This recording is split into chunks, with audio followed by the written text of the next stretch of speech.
Back to our YouTube channel Manobhava saint Thomas college Thrissur. എന്റെ പേര് ശശിപ്രഭ. എന്റെ പേര് വൈദേഹി. ഞങ്ങൾ സെന്റ് തോമസ് കോളേജ് സൈക്കോളജി ഡിപ്പാർട്ട്മെന്റിലത്തെ സെക്കൻഡ് ഇയർ PG സ്റ്റുഡൻസ് ആണ്. അപ്പൊ ശശിപ്രഭ, എന്താണ് ഇന്നത്തെ ടോപ്പിക്? ഈ കുട്ടികളുടെ ഇടയിലും യൂത്തിന്റെ ഇടയിലും പടർന്നു പിടിക്കുന്ന ഒരു വില്ലനാണ് സബ്സ്റ്റൻസ് അഡിക്ഷൻ. നമുക്ക് ഇന്ന് അതിനെപ്പറ്റി സംസാരിച്ചാലോ? തീർച്ചയായും. എഡിക്ഷൻ, എസ്പെഷ്യലി സബ്സ്റ്റൻസ് അഡിക്ഷൻ എന്ന് പറയുമ്പോൾ സൈക്കോളജിക്കൽ സൈഡ്സ് എല്ലാവരും അറിഞ്ഞിരിക്കേണ്ടതാണ്. അതിനുമായി ബന്ധപ്പെട്ട കാര്യങ്ങൾ നമ്മൾ സൈക്കോളജിസ്റ്റ് അല്ലെങ്കിൽ സൈക്കോളജി സ്റ്റുഡൻസിന്റെ റെസ്പോൺസിബിലിറ്റി ആണ്. പുതിയതായി വരുന്ന റിപ്പോർട്ടുകൾ നമ്മളെ ഞെട്ടിപ്പിക്കുന്നത് തന്നെയാണ്. കഴിഞ്ഞ 3 വർഷത്തിനുള്ളിൽ ഡ്രഗ് യൂസ് ചെയ്യുന്നവരുടെ എണ്ണം ക്രമാതീതമായി വർദ്ധിച്ചിരിക്കുന്നുവെന്നാണ് റിപ്പോർട്ടുകൾ സൂചിപ്പിക്കുന്നത്. എന്തായിരിക്കാം ഒരു വ്യക്തി സബ്സ്റ്റൻസ് അഡിക്ഷനിലോട്ട് വീണു പോകുന്നത്? അതിനു മുന്നേ സബ്സ്റ്റൻസ് അഡിക്ഷൻ എന്ന് പറയുമ്പോൾ അതിൽ ആൽക്കഹോൾ, കെഫെയിൻ, ഡിഫറെന്റ് ഡ്രഗ്സ് ആയ MDMA, ഓപ്പിയം ഇൻക്ലൂഡഡ് ആണ്. ഇതിന് കുറെ കാര്യങ്ങൾ ഉണ്ടാവും ഈ സാധനങ്ങൾ ഉപയോഗിക്കാൻ. അതിന്റെ ഒരു കാര്യമാണ് പിയർ അക്സെപ്റ്റൻസ്.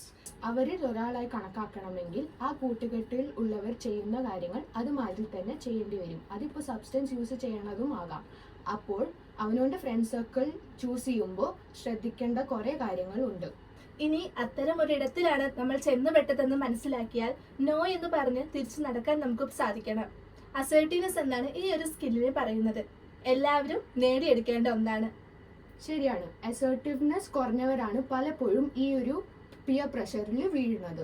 അതിപ്പോൾ തനിക്ക് ദോഷം ചെയ്യുന്ന കാര്യങ്ങൾ വളരെ സൗമ്യമായും ശാന്തമായും ആരെയും ഹേർട്ട് ചെയ്യാണ്ട് നോ എന്ന് പറയാൻ സാധിക്കണം.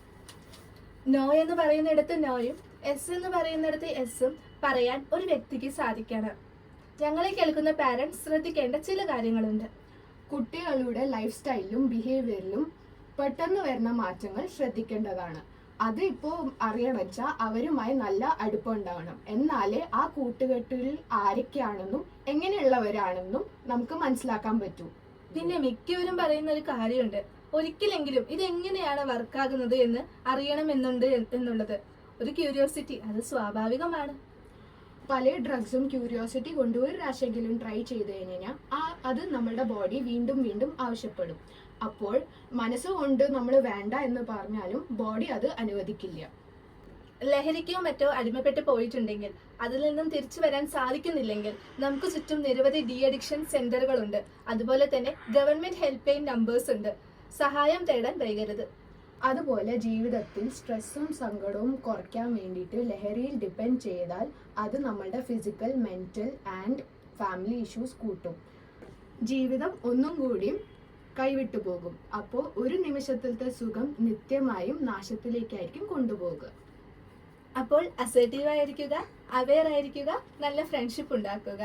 ജീവിതത്തിൽ ഒരിക്കൽ പോലും ലഹരിയിലേക്കില്ല, ജീവിതം തന്നെയായിരിക്കണം ലഹരി. സോ ഇനി നമുക്ക് ഈ വീഡിയോ വൈൻഡപ്പ് ചെയ്യാം.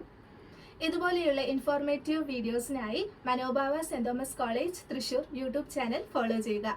This is Vaidehi and Sasiprabha signing off. Thank U.